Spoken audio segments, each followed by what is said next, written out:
The following program is sponsored by Friends of Life Outreach International. And I just remember just feeling so lost and disillusioned and disappointed, and these doubts rising to the surface, all these questions, and feeling like my faith was dying from 1,000 paper cuts. I tried everything that I knew, and I just thought, God, we need to chat. Nikki Hardy found herself at the crossroads of doubt and faith. Now she leads others to the intimacy found in the arms of Jesus.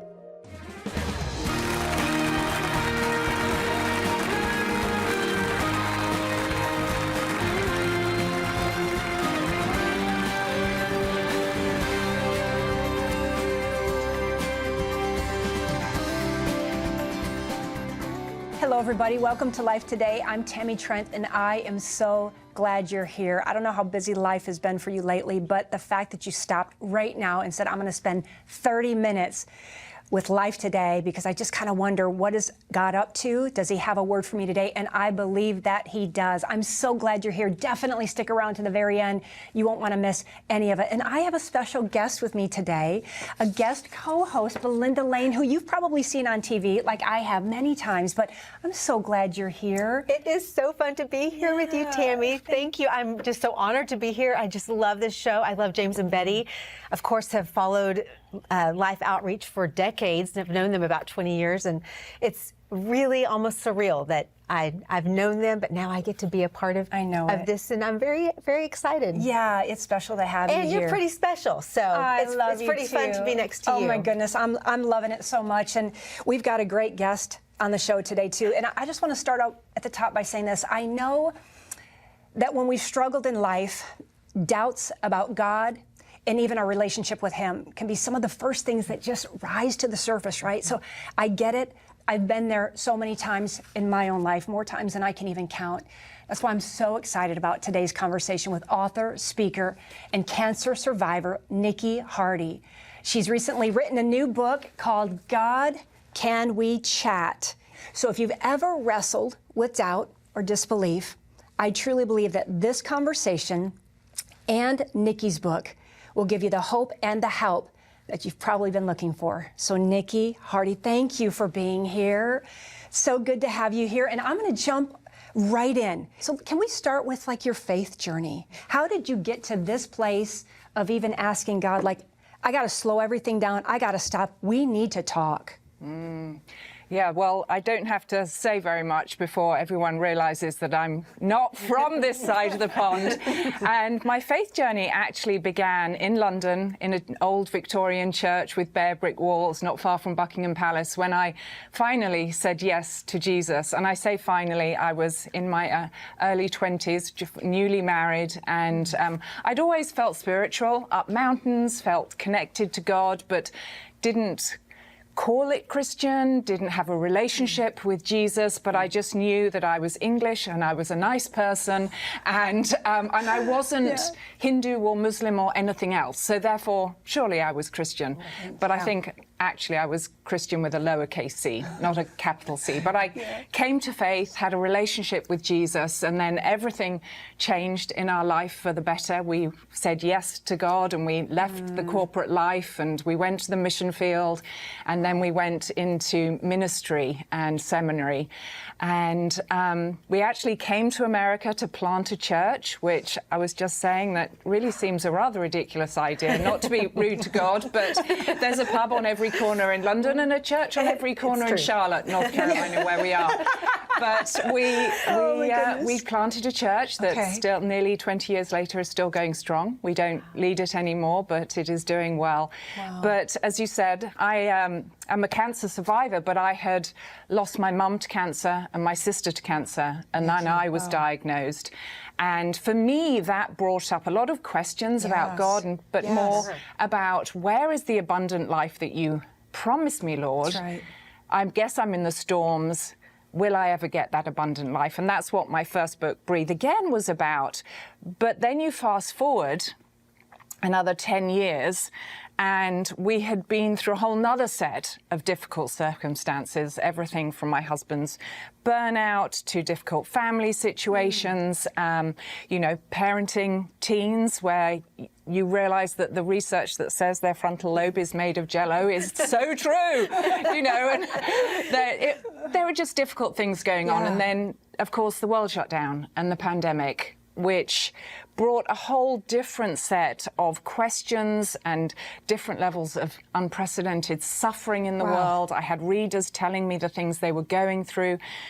And then the church, you know, the wider church as well, was just kind of imploding a little bit and turning in on itself. And you know what it was like. I don't need to elaborate on that. But then what was happening, that everything God, faith, church, as I kind of lump it all together, I remember this moment, and I was out walking the dog very early one morning. Charlie, our rather lovely but ridiculous golden doodle, and I were out on a path, and I just remember just feeling so lost and disillusioned and disappointed, and these doubts rising to the surface, all these questions, and feeling like my faith was dying from 1,000 paper cuts. And I get home and my husband Al is sitting on the sofa and he's got Amazing Grace playing, and I kind of roll my eyes with the maturity of a tween, because, you know, there he's being, you know, spiritual when the world is falling apart. And as I went upstairs to shower,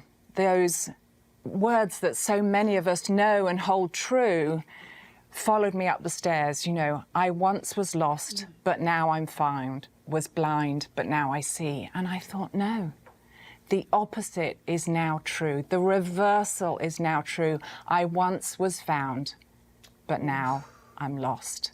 And I just didn't know what to do. I tried everything that I knew, and I just thought, God, we need to chat. And I love that. You know, it's almost as if you were in a crisis in your faith. And I think what's interesting about it is thinking about the doubts that you might have about God. Why would God allow these things to happen? How could I be so faithful to God all these years, and yet I'm still left right now feeling lost? And I think almost in some ways, this resonated with me because as a believer, there's maybe some kind of shame put on this feeling that I'm doubting. I don't want to doubt God. I don't want to doubt that He's good because I know that He's good. But I found your book to kind of be freeing, to put the shame aside and just start having an honest conversation with God. How would you encourage the ones viewing today about what you learned about how you can talk to God about the real questions? Yeah, well, we all have these questions. And so many of us have grown up spiritually in churches that don't really allow for that. It's not a culture of curiosity, of asking. You can't stand up in the middle of a sermon and say, excuse me. Right, exactly right. But, you know, why did the Lord answer her prayer, not my prayer? We should be able to. You know, I wish we could. How do we do that? And then we're told, you know, quite rightly, and we read that Jesus says, don't doubt, have great faith. You know, your faith has healed you. Don't be like someone who doubts and be tossed, you know, back and forth in the ways. Right. And so to the person who is feeling like that, who's feeling like, well, I shouldn't question God, and you know, think about the tone of voice when he said that. So often we think he says, don't doubt, have great faith. Right. But what if he's saying, don't doubt? I'm right here. You know, he says, come to me, all you who are weary and heavy laden. And I don't know about you, but when I have all these questions and these concerns and this confusion, it's tiring. I feel weary with them.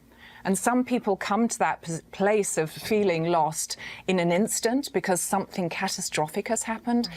And some people, it's a slow burn away. And we can choose at that point. We get to the crossroads of faith and doubt, as I say, in God Can We Chat? And we can either say, well, I don't want to go down the doubt route because my faith and my relationship with God are precious. And I don't want to go down what could be a slippery slope away from God. But faith, I don't know if I've got the certainty that I need to go down there. I don't know whether I belong down there. And so my encouragement is to sit and chat with God about it and go this way. Yes. And I teach people in the book how to get over those lies that tell us we can't go to God. I want you to talk more about that. I was going to ask about how replacing those lies with truth, and you give some tools through the chat. You give some tools for them to help, right? Tell us more about that. Yeah, because what I want people to do is, first of all, to reimagine their doubts as their faith's superpower, not its kryptonite. Because we think, oh, my doubts are my faith's greatest weakness. And I say, no, they're its greatest strength. And that's where we use the chat guided conversation guide, because I wanted to give something practical to lead people through those conversations, because so often we sit down and we go, God, can we chat about this? And then we're not sure what to say. That's right.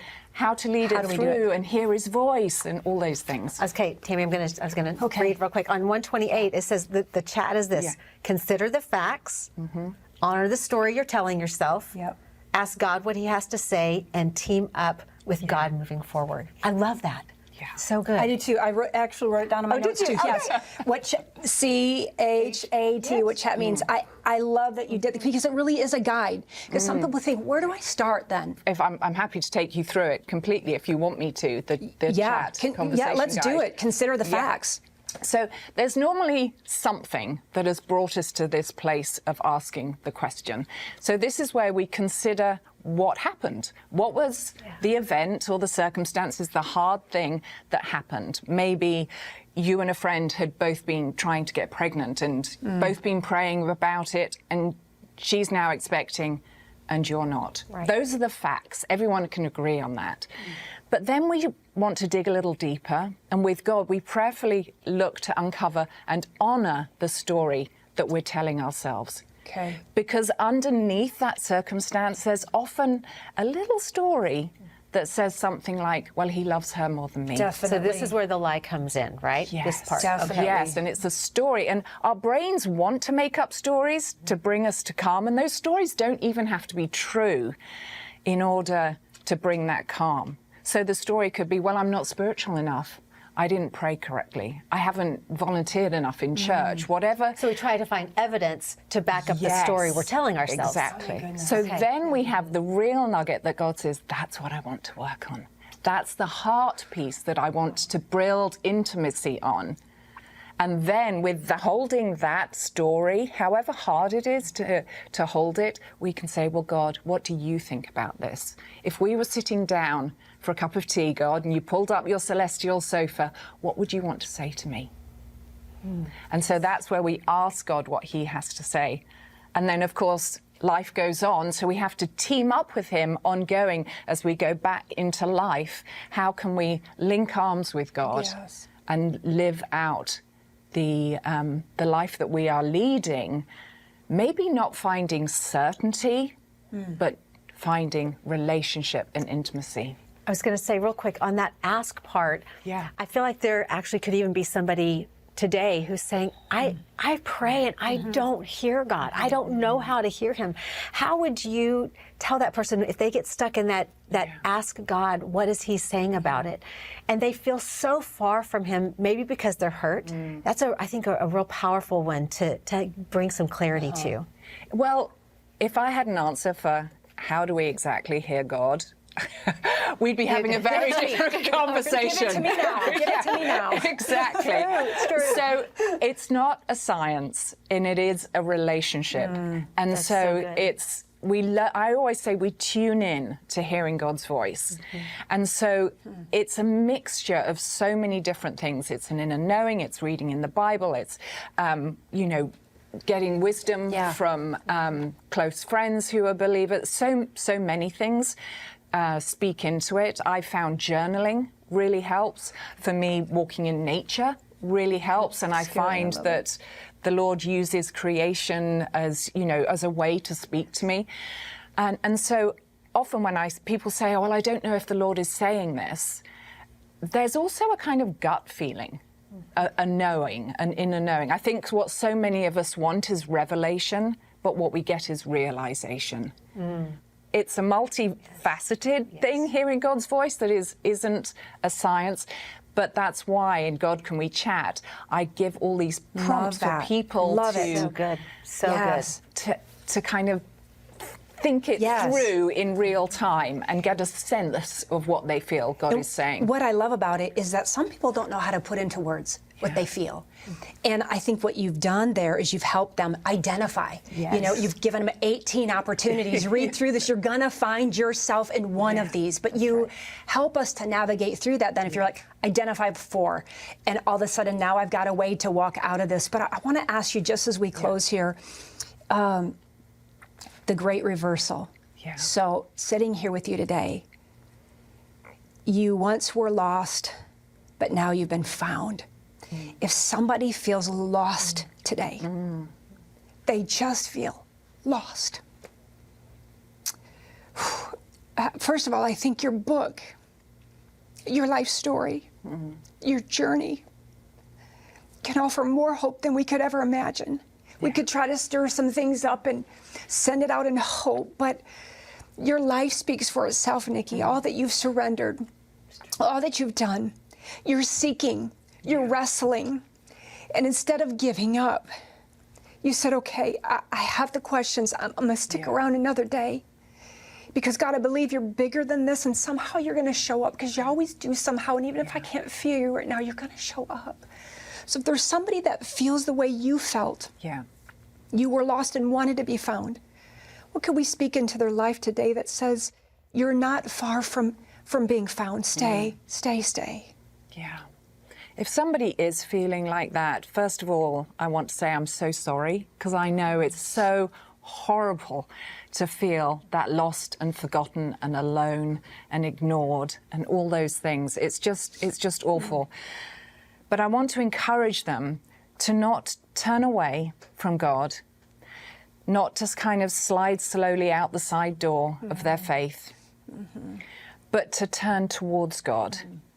And to take that disappointment and that hurt and even that rejection that they might be feeling from God, because I've felt it all and still do on occasion. This journeying with God through doubt isn't just a one and done deal and I'm now like, oh, I went through that season of doubt and now I am all good. But to take it, because our questions hold power. Yes, they do. But not to weaken our faith, to strengthen it. So even if you're going to God angry and saying, how long do you not seen me? Your providence, your provision, where is it? Yes. I thought you were good. Take it to him, use it as fuel, because he's saying, come to me, walk with me, work with me. Amen. Learn to live lightly and freely. Learn those unforced rhythms of grace, as the Message paraphrase says about Matthew 11:28. And so I want to encourage them to keep turning to God. It's good. And you might, I doubt you'll find certainty. I haven't found certainty.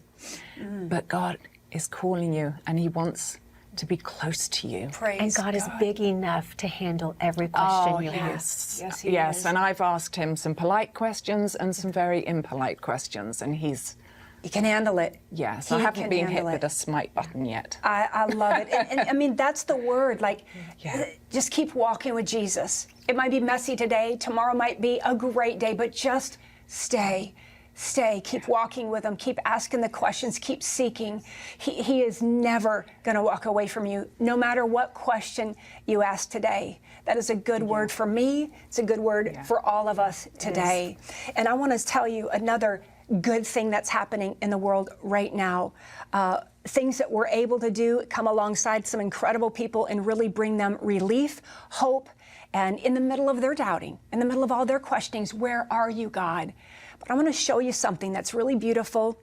It can be heartbreaking, but we have a solution to bring hope to these people that are crying out to God right now. Take a minute and watch this. And when we come out on the other side, I want to just say this. I want you to get this book, and I'm going to offer it to you today. We're going to get it in your hands. I will tell you how we're going to be able to do that together. Watch this.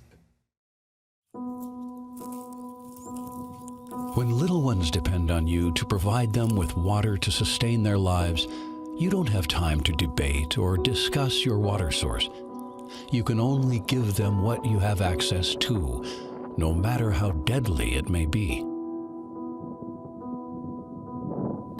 For Gabrielle, When she steps into her water source, it is a step there is no coming back from. The water she gathers for her family may sustain them for a while, but at what cost? For Gabrielle, the cost has already been the lives of 2 of her small children.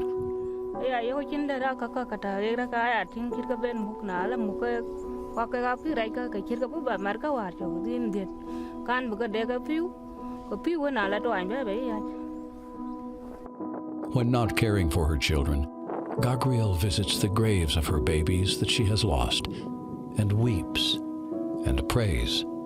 She mourns not only for her children, but for the over 20 children in her village that have died due to consuming contaminated water.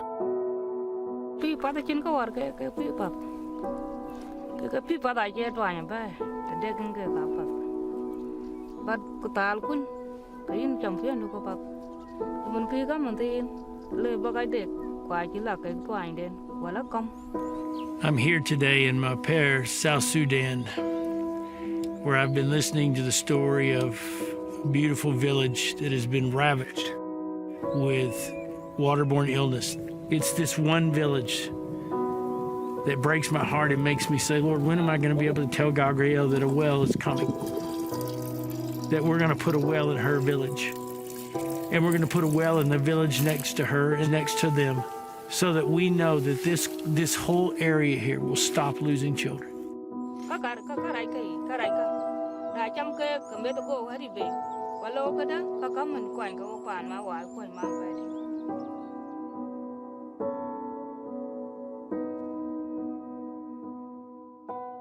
Loss is a heavy thing. I know a little bit about that, losing my husband in a scuba diving accident. His death was because of water. Their death is because of the lack of clean water. Loss, suffering, it's heavy, and these people are carrying it every single day. When I see those precious little babies walking, I just want to scoop them up and say, it's going to be okay, it's going to get better. But it's not going to get better unless we do something about it. And by we, I mean like God's people. He presents the need, it's in front of us, and then he presents a solution and says, I need you to come alongside me, and together we can make a difference in the lives of so many people because we come in the name of Jesus. We give them water for life, the water of life. I am so privileged, truly. You must know that. It's such a privilege for me all of these years, 16 years, to be traveling with Life Outreach, going all over the world and sharing God's great, great good news and sharing the water of life. Just like that village John said, it would be incredible to show up tomorrow and tell them, we're on our way. We're on our way, and we've all made it happen. Belinda, I know that you haven't been out in the field yet with me. I hope one day you'll get to do that and experience it. I know you're a mom. I know that it would be hard for you probably to imagine losing a child because of the water they're drinking. Watching the video, it's just sobering to think that this is a life and death decision they're making every day for their children. That they know they obviously can't go without water, but knowing that giving water is giving them risk of death. I can't imagine being faced with that every single day. And yet that is their reality. It is a reality to them. And what I absolutely love, I know that the Life Outreach givers, they're so generous. They are. They're they so sure generous. Yes, they are. And they've caught the vision and understanding that so good. when they give, they save lives. And that's what's so important, is that when you give, you are literally saving lives. And I just want to encourage you. I know that you are a giving people, and the generosity flows out of you. But if you really understood that when you watch that mom, you understood that when you give today, those children live. It's just amazing. It's incredible. So let me tell you what the breakdown is. It's super easy and anybody can do it. So let me just tell you what that looks like. For $48, you can provide water for 10 people. For $144, you can provide water for 30 people. And if you can, $4,800 will go in there and drill a complete well. Now this is water that will be provided for about 1,000 people. For up to about 70 years, these wells will last. So basically, for the rest of their lives, Belinda, we can go in there. So It's an incredible opportunity that God has given us today. Won't you jump in? Yes. Won't you come alongside us and do something? Go online, make a call. Let's do it together, and let's do it now. Every day, thousands of lives are lost to waterborne disease, and nearly half of those are children under the age of 5. Through Mission Water for Life, you can give mothers hope and children a future as we provide clean, life-giving water for thousands of children and their families before it's too late. With your gift today, you can help drill and establish 350 water wells this year. Your gift of $24 will help provide clean water for 5 children. A gift of $48 will help provide for 10. And $144 will help provide life-giving water for 30 people for a lifetime. With a gift of any amount, we'll send you Prayers for My Physical Health, a Bible-based collection of 52 prayers designed to bring strength, healing, and renewal to every area of your body. Covering a wide range of physical needs, this beautifully crafted book encourages intimate conversations with God. With a gift of $100 or more, you may request the Armor of God tumbler set. These 2 20-ounce stainless steel tumblers, each inscribed with Ephesians 6:11, are a practical and meaningful way to carry a reminder of God's strength and protection throughout your day. Finally, please consider a gift of $1,200 to help provide water for 250 people, or a gift of $4,800 to help sponsor a complete well, and request our inspiring bronze sculpture Lion of Judah. Please call, write, or make your gift online today. Hope you're going online and giving the best gift that you could give today. Truly, it is making a massive impact in the lives of so many people, more than you even imagine. And with any gift that you can give today, we are going to send you Nikki's book, God, Can We Chat? You are going to love it. I promise you that. So when you call in, just request it and we'll get it out to you right away. Thank you so much, Nikki, for being here. Belinda, thank you for being here. Thank you for having me. It's been so fun. And yes, Nikki, thank you. I was thinking about this book and how this is like a tool in the toolbox, or in the tool belt. Like, this is a tool to help you. So get the book, because it's so encouraging. Thank you so much for what you've done to contribute to helping people come to a better understanding of how God is for them. You're amazing. We love you and we love you. Thank you for watching. We'll see you next time right here on Life Today.